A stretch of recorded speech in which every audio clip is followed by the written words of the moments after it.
start by asking a question for you both. I loved Lucky the dog very much. What was it like working with Lucky on set? Was it tricky? Was it fun? What was that like for you both? Very fun, very tricky.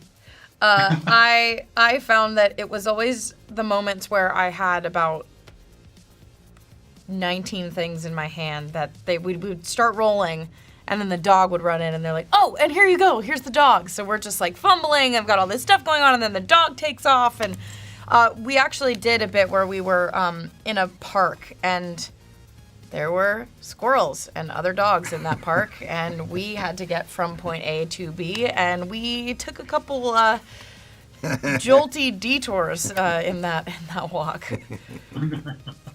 What about you, Jeremy? Was any challenges? Well, she had to do more dog handling than I did. I gotta just do more dog loving, and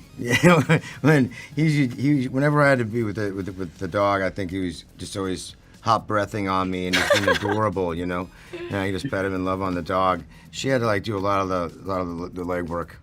But it's actually a really well trained dog. Yeah, very. It's just working with dogs. It's, like I said, all it takes is a squirrel.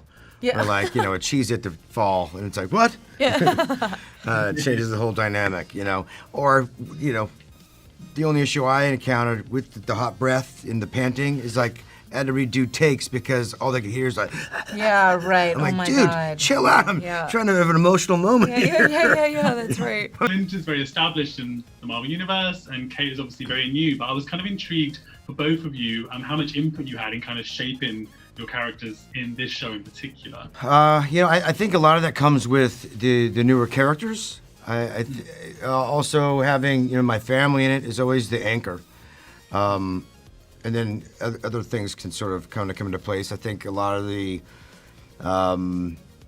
repercussions of things that from the past. I mean, this can be all new information because we've now explored what happened during that time he was Ronin. There's very little that was talked about.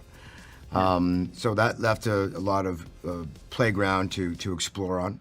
And I think with Kate Bishop and a few other characters, it helps helps identify and inform Clint Barton in a different way. We also have a world that's in New York, present day, post-Endgame, during Christmas.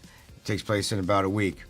So there's that, and there's limitations with that, but there's also a very, very pointed sort of direction that goes. So all these things really inform the character that we already know, and then explore even deeper because of all those things I just mentioned.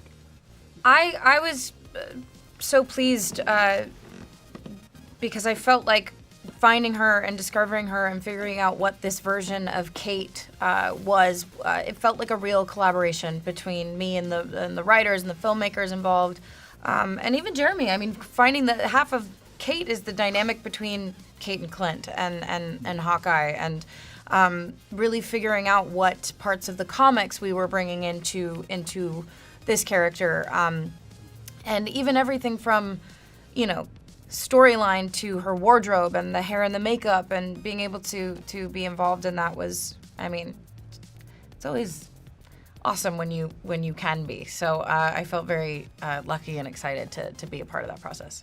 Jeremy, I had a question for you in particular. I remember, back in the very early days, Hawkeye's role was a bit smaller in Avengers, and now obviously it's grown and evolved so much. What's it like to now, lead this show? Did you ever think this day would come we'd see a Hawkeye show on Disney Plus? No, I don't really think too far in the future. No, so yeah, I was happy when we just started discussing, the format of how to share the show and maybe some of the ideas about it. I mean, I got really hooked on the initial log line and the pitch about the show. Very, very excited to explore more of the character always, because I love the character a lot. I identify a lot with the character, and I think being able to be in the world that we're in is just a great platform to express all the cool bits of what superheroism is, and then you get a partner to help express that to kids. I think it's pretty dope.